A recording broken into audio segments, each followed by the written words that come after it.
Vamos a seguir con doctora la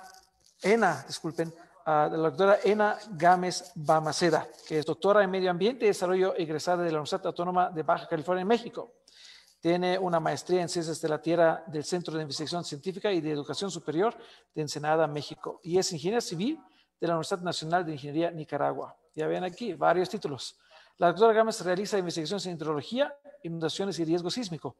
Tiene 16 años de experiencia trabajando en proyectos de evaluación de riesgos con sectores académicos, gubernamentales y consultorías internacionales. Y ella nos va a dar el placer de escuchar su conferencia magistral aquí para nuestra tarjeta de presentación, que es justamente este congreso sobre el Centro Nuevo de Investigación sobre Gestión de Riesgos, y su charla sería Evaluación de Riesgo Integral de Inundaciones en Ensenada, México. Con nosotros, por favor, doctora Ena. Todo suyo. 35 minutos. Buenas tardes, muchas gracias por invitarme a participar de este seminario internacional. Voy a presentar la evaluación del riesgo integral de inundaciones. Es un trabajo nuevo que estamos realizando. ¿Y por qué empezamos este estudio? Cualquier actividad que se hace, como lo dice el seminario, relacionada a la gestión del riesgo, es para preservar el desarrollo. En la ciudad que vivo, en Ensenada, es una ciudad en una zona semiárida donde llueve muy poco, menos frecuente que en cualquier otra zona tropical. Sin embargo, estas lluvias son muy intensas y generan inundaciones. Hay una historia de inundaciones y se ha hecho muy poco. Estas inundaciones por las altas precipitaciones, estas intensidades, que cuando se combina con la inestabilidad de ladera, hace que se colapsen estructuras importantes, como fue la carretera escénica en el año 2013. Y también años más atrás se colapsó un puente que conecta Ensenada con la carretera que va hacia Tijuana, otra ciudad importante aquí en Baja California. Y a pesar de que vemos todos estos desastres, estas catástrofes relacionadas a las inundaciones, hay estudios de riesgo muy limitados. Realmente los estudios que hay para Ensenada antes de este han sido sobre amenazas, pero le dan otro nombre o utilizan riesgo cuando se dedican solo a amenazas o solo a estudios de precipitación. Y por este mal uso de los conceptos voy a repetir un poco de lo que ya se ha dicho en este seminario el día de ayer y de hoy sobre estos conceptos. Amenaza, exposición, vulnerabilidad es lo que es el riesgo, que realmente el riesgo son todas las pérdidas que se generan. Entonces, evaluar el riesgo es evaluar estas pérdidas. ¿Y por qué integral? Porque además de evaluar las pérdidas, nosotros integramos lo que es el impacto humano, físico, económico, determinación de prioridades para la gestión de riesgo. La amenaza en este estudio estará determinada por las áreas de inundación, donde se incluyen la altura y velocidad del agua. La exposición lo acotamos a estos elementos expuestos que solo es población y propiedad. Sabemos que la exposición también involucra infraestructura importante, pero acá nos centramos en lo que es la población. Y la vulnerabilidad sí evaluamos vulnerabilidad física y social económica. Uno de los retos importantes para evaluar el riesgo fue la amenaza, porque como mencioné, sí existen estudios de amenaza, pero identificamos que había estado mal evaluado por la falta de datos importantes. En México, los datos oficiales sobre lo que es precipitación, intensidad de precipitación, está a cargo de la Secretaría de Comunicación de Transportes. Cualquier estudio, ya sea a nivel de gobierno o iniciativa privada, tiene que cumplir con la norma de que se utilicen estos datos de precipitación de la Secretaría de Comunicación y Transporte. Y cuando revisamos, la última actualización que se les hizo a estos datos fue en el año 2000 y proponen hacer evaluaciones de intensidades hasta un periodo de retorno de 1000 años cuando solo utilizan una serie de tiempo de 40 años. Entonces nos dimos a la tarea de actualizar estos datos, incluimos más estaciones automáticas y pluviométricas y aumentamos una serie de tiempo de 73 años. Entonces, desde 1940 hasta el año 2019. Determinamos para cada una de las estaciones acá en Ensenada las intensidades y poder evaluar la amenaza por inundación. Otro de los retos importantes para poder evaluar la amenaza, bueno, fue la calidad de los datos en lo que fue modelos digital de elevación. Utilizamos uno de alta resolución y complementamos con el uso de suelo, porque la ciudad ha venido cambiando en lo que es el crecimiento urbano, entonces los usos de suelos han ido cambiando. Actualizamos este dato y encontramos los primeros escurrimientos, este caudal. El siguiente paso para poder determinar las áreas de inundación es la topografía del terreno, pero nos encontramos de que los arroyos aquí en la ciudad de Ensenada, algunos están a nivel de la calle. Entonces, si utilizamos un modelo de elevación que sea de alta resolución, como es el IDAR de 5 metros, se pierde información cuando nos encontramos a una cota menor de 1 metro. Aquí lo que utilizamos fue, con apoyo de la nueva tecnología de los drones, hicimos 5 vuelos para poder generar un modelo de una mayor resolución. Entonces, construimos este modelo del LIDAR, construimos nuestra ortofoto para poder determinar toda la población, todas las casas que están en las áreas cercanas al arroyo, que todavía no están contempladas en las imágenes de Google Earth digital, y poder así tener un dato más cercano de exposición. Ahora asociamos para cada intensidad de lluvia un caudal y tenemos nuestra primera modelación. Estos son los 3 arroyos que evaluamos en la ciudad de Ensenada, que es una cuenca importante de la zona urbana, para diferentes periodos de retorno. Ya tenemos nuestro primer dato. También validamos estos datos cuando utilizamos un modelo de LIDAR que es de 5 metros por 5 metros con el modelo que nosotros creamos con el dron. Esto lo hicimos porque cuando se utiliza este modelo de LIDAR, que lo que encontramos en los otros estudios, no se genera inundación, pero la realidad nos dice la historia de que siempre se inunde en esos arroyos. Entonces, ¿qué pasó? Pues lo validamos, lo calibramos y encontramos que cuando se utiliza un modelo de alta resolución, una buena topografía, sí podemos comparar estos resultados y tener mejores resultados de inundación. Además, en estos estudios de inundación no se ha incluido un dato importante, que es la velocidad del agua. Este dato tiene que ser incluido porque en otros países también que realizan estudios de amenaza, ya se incluye este dato de velocidad del agua para poder evaluar la vulnerabilidad. Ahora, la exposición. Dentro del arroyo encontramos viviendas muy cercanas, tanto dentro como fuera del arroyo. Y para cada periodo de retorno tenemos diferentes alturas de agua y diferentes velocidades. Pero eso no significa que las viviendas van a tener la misma vulnerabilidad, el mismo riesgo. Entonces, 2 viviendas que están en una altura y velocidad de agua que representa una amenaza extrema van a tener diferentes vulnerabilidades por el tipo de construcción. Por ejemplo, una vivienda de mampostería con una vivienda construida con materiales de la zona, materiales informales. Van a tener diferentes tipos de vulnerabilidad. ¿Por qué? Bueno, cuando llegue el agua, va a tener una dirección del flujo. Este es un ejemplo, por ejemplo, para una vivienda de madera sin ninguna cimentación construida de autoconstrucción. Entonces, ¿qué pasa cuando se encuentra a una altura del agua? Pues el agua ejerce presión más la velocidad, lo que hace es que va a tumbar esta vivienda. Eso no ocurriría con aquellas viviendas con una cimentación de concreto. Entonces, como encontramos diferentes tipos de vivienda, para poder determinar ese daño, nos auxiliamos de las funciones de vulnerabilidad, tanto de colapso como de daño.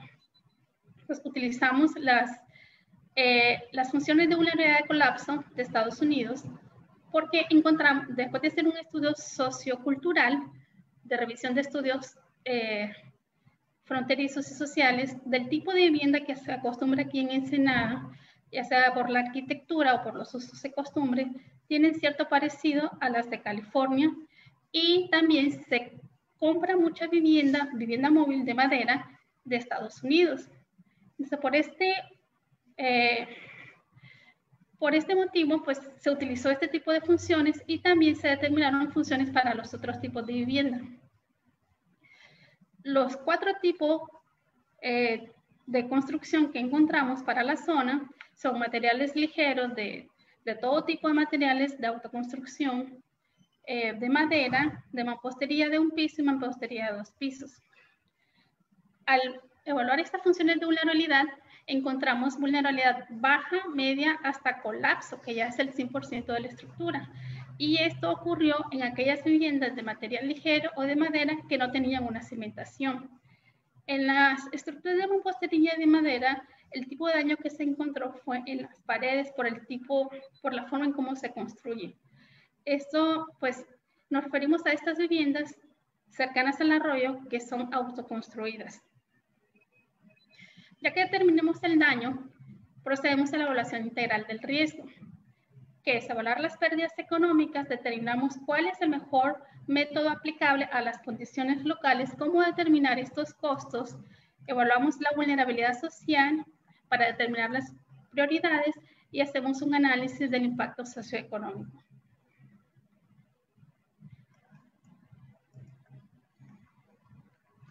Entonces, el riesgo es el cálculo de las pérdidas por daños estructurales y el contenido de las viviendas. O sea, ¿qué le pasa a mi vivienda cuando llegue el agua a cierta velocidad y cuánto voy a perder tanto en estructura como lo que yo tengo adentro?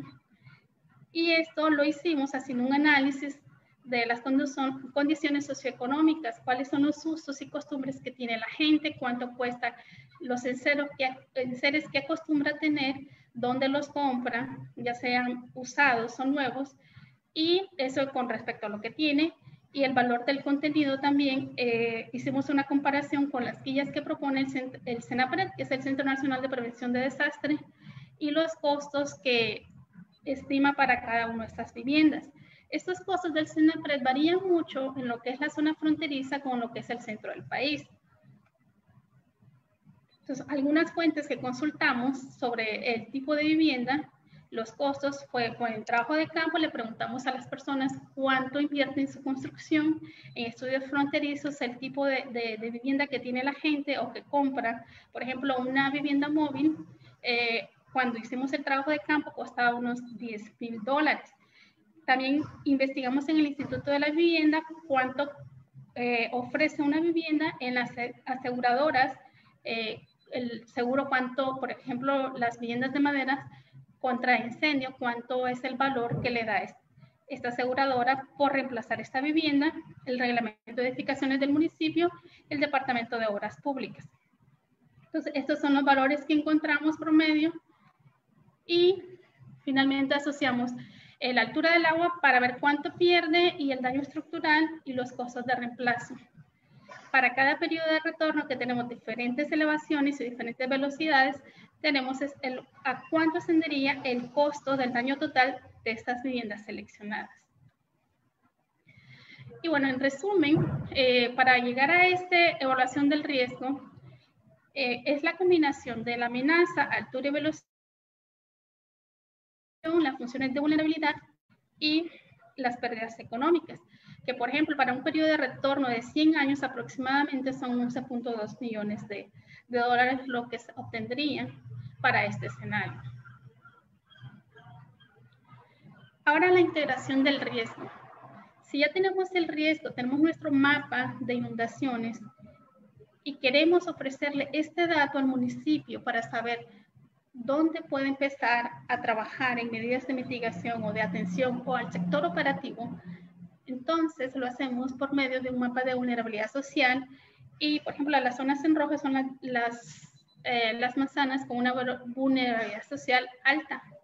Entonces podríamos empezar por estas zonas donde las personas necesitan más ayuda porque no pueden salir adelante por ellas mismas. Y el ejemplo que presento aquí es para la vulnerabilidad física para viviendas de un periodo de retorno de 100 años. Por ejemplo, se van a perder 168 viviendas de material ligero y coincide que están junto al arroyo. Entonces, si tenemos viviendas inundadas, ¿cuántas personas están en peligro? ¿Cuántas personas son vulnerables realmente? ¿Cuántas personas resultarían heridos por colapso de estas viviendas?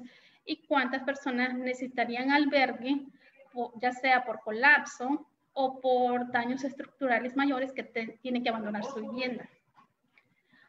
Bueno, nosotros no evaluamos la vulnerabilidad en infraestructuras, pero sí hicimos el análisis de todo lo que sería afectado cuando se genera la inundación para diferentes periodos de retorno.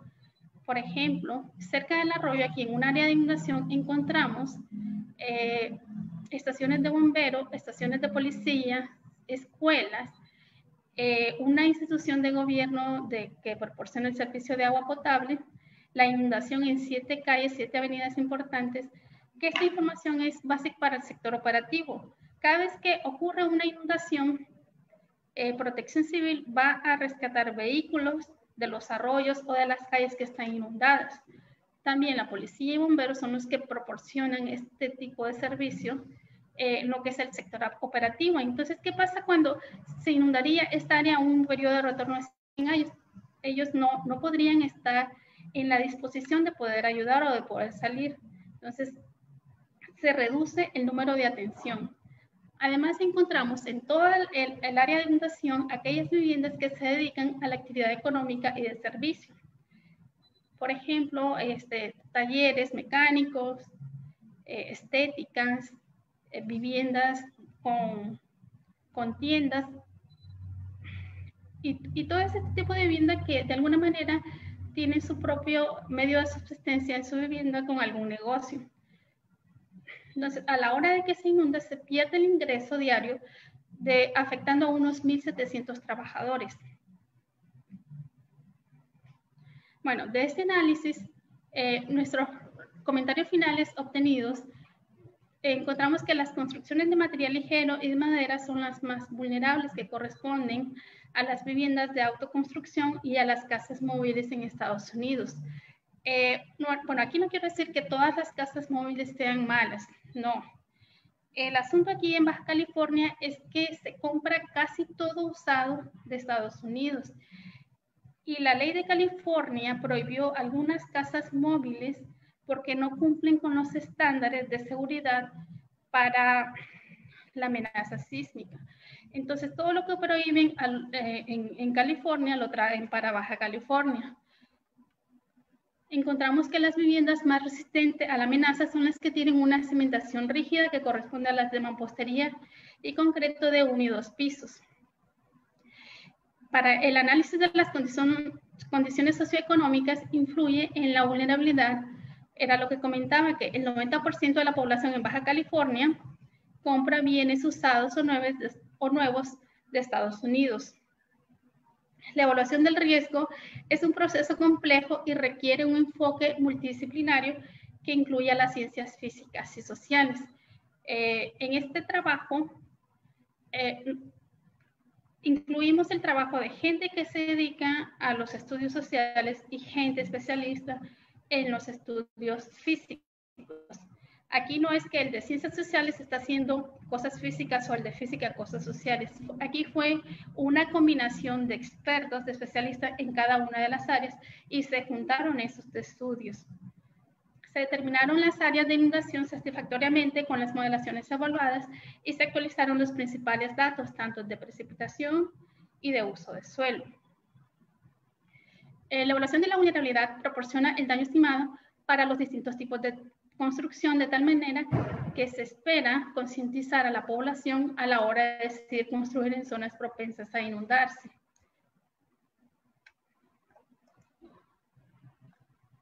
Este estudio es la base para la gestión integral del riesgo, porque además de que determina el riesgo, analiza el impacto físico humano, pérdidas físicas, impacto socioeconómico y determinación de prioridades para la toma de decisiones.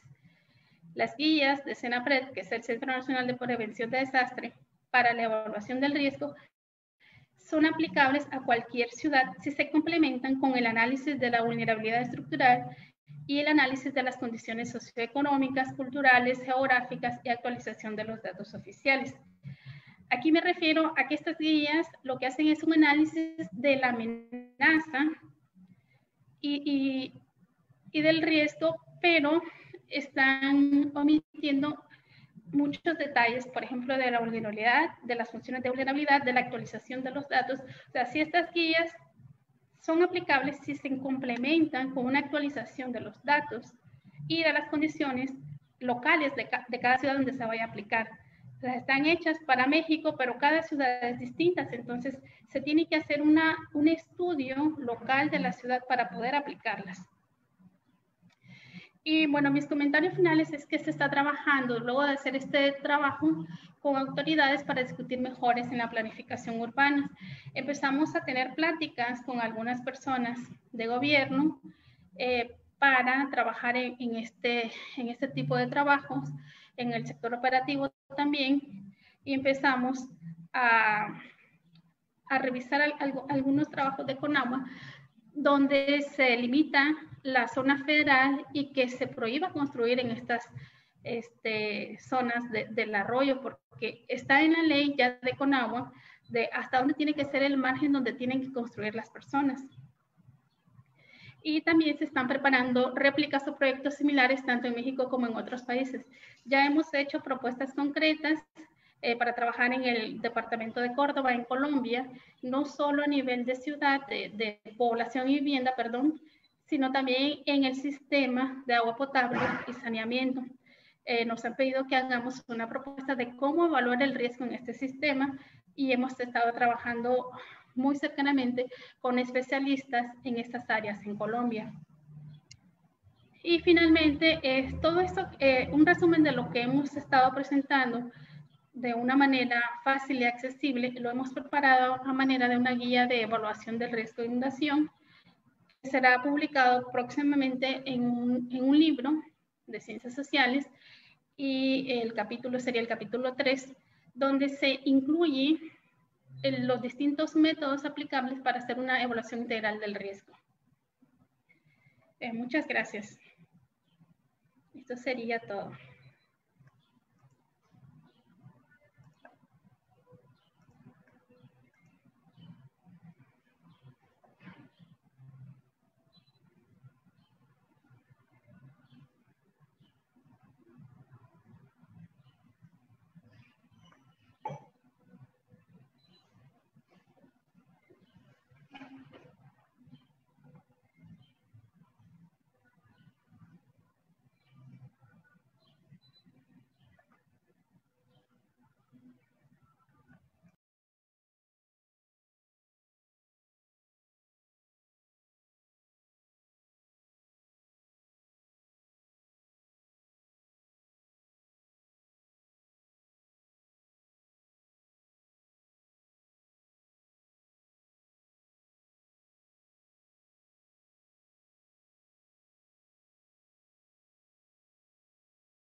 Sí.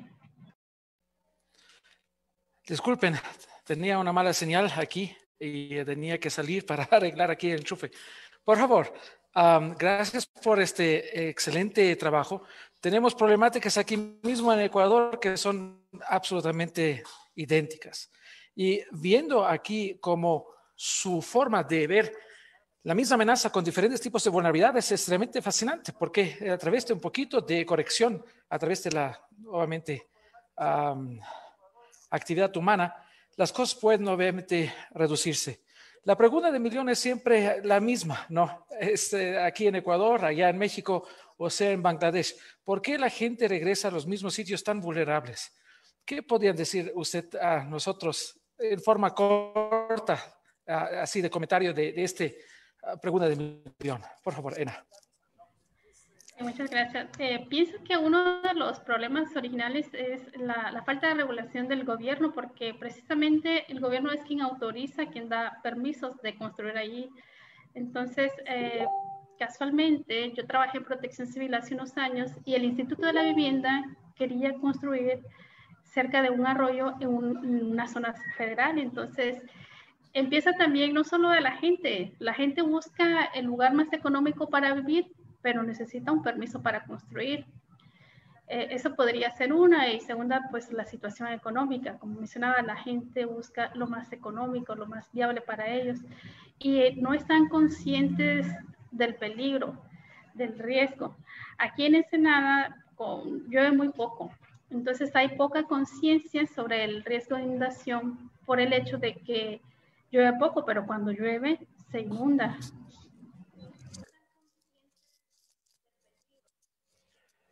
Tenemos una siguiente pregunta de Diego Reyes, que pregunta lo siguiente.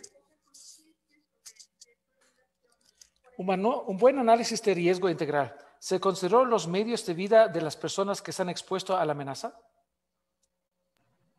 El análisis socioeconómico, sí. Nosotros, de hecho, hicimos mucho trabajo de campo, conversamos con ellos. Hay distintos tipos de niveles ahí, desde viviendas informales hasta viviendas de 2 pisos, justo en las orillas del arroyo. Entonces, hay de todo tipo de viviendas y de personas de niveles socioeconómicos. Muy bien. Tenemos una siguiente pregunta y comentario al mismo tiempo. ¿Por qué le dan permisos de construcción a los irresponsables constructores que hacen sus obras en plenas zonas de riesgo? También es una pregunta de millón, ya sabemos. Por favor, Ena. No sé por qué dará permiso el gobierno. La verdad no lo sé. Bueno, nadie sabe y a la fin sabemos todos que hay una irresponsabilidad de parte de un constructor que sabe tal vez si se arreglaría un ordenamiento territorial, que hay zonas de vulnerabilidad alta, problemas de recurrencia de inundaciones y de otras amenazas hidrometeorológicas, por supuesto, no solamente las inundaciones. En el caso de inundaciones que llegan no solamente por año, pero de fases como de fenómeno El Niño o La Niña, ¿qué pueden usted decirnos sobre estos extremos eventos que no son anuales? Tenemos aquí casi de chiste del mismo canal de televisión que enseñan a los mismos sitios y hablan con las mismas personas. Y les puedo adelantar que casi cada vez dicen lo mismo, que les preguntan, pero usted hemos entrevistado el año pasado y el año anterior y los 3 años anteriores y los 4 años anteriores. ¿Por qué otra vez siguen aquí, viviendo aquí y ser obviamente una persona de víctima y que sufren de estos tipos de inundaciones? Y la gente dice casi siempre lo mismo. Creo que este año es el último año en que va a pasar esto y el siguiente año no. ¿Qué pueden decir usted a nosotros sobre los eventos extremos que superan ese tipo de inundaciones comunes y corrientes y que la catástrofe se supera por varias potencias?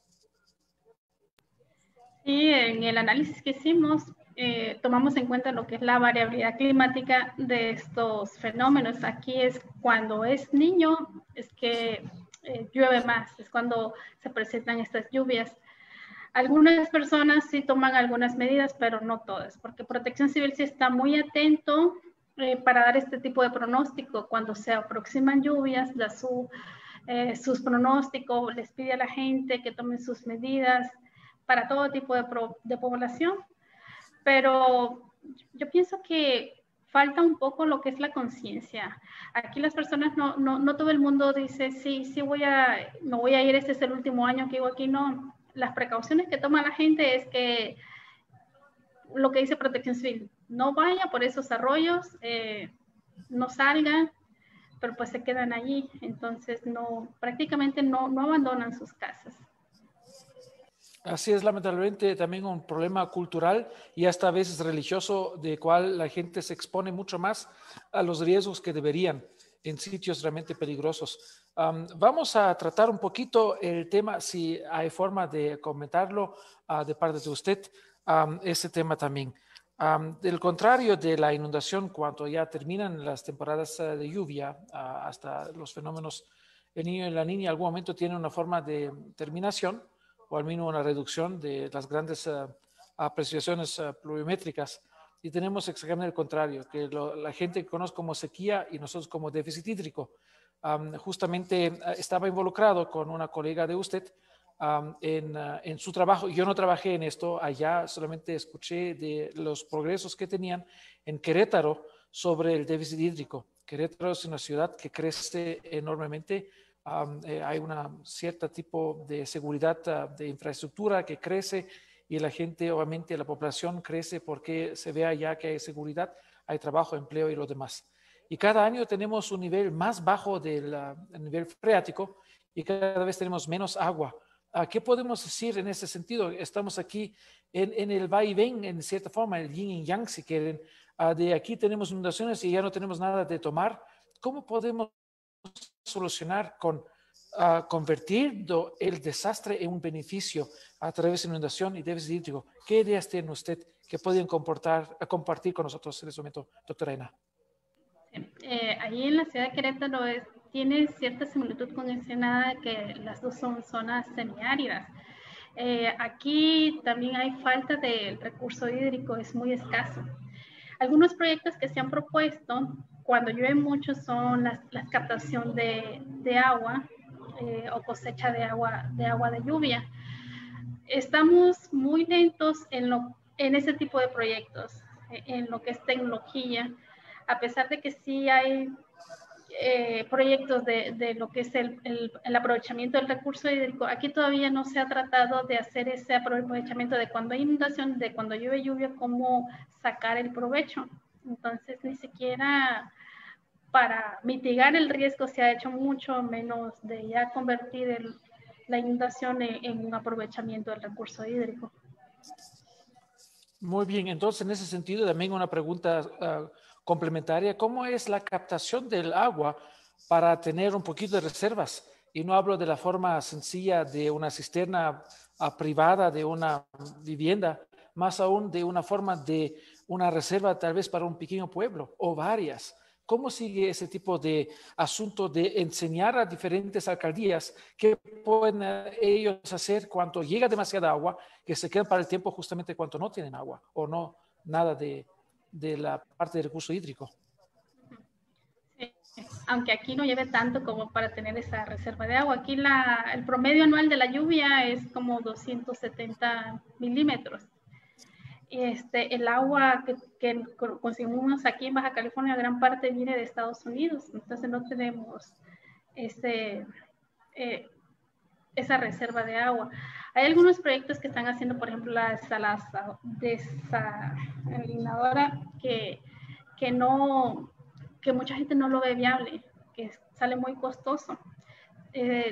No tenemos aquí realmente en esta zona semiárida, semidesértica, este tipo de tecnología o de proyectos que tengan esta reserva del recurso hídrico.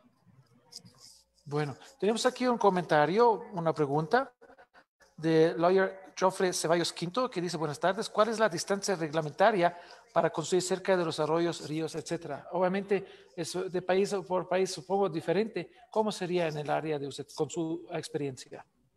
Aquí es CONAGUA quien determina eso, la Comisión Nacional del Agua. Dice que se tiene que hacer un estudio hidrológico, hidráulico, pero es lo que yo siento que es un poco contradictorio, porque menciona unos periodos de retorno de 5 o 10 años y que a partir de ese caudal que se trace unos 10 metros para poder construir, porque a 10 metros es la zona federal.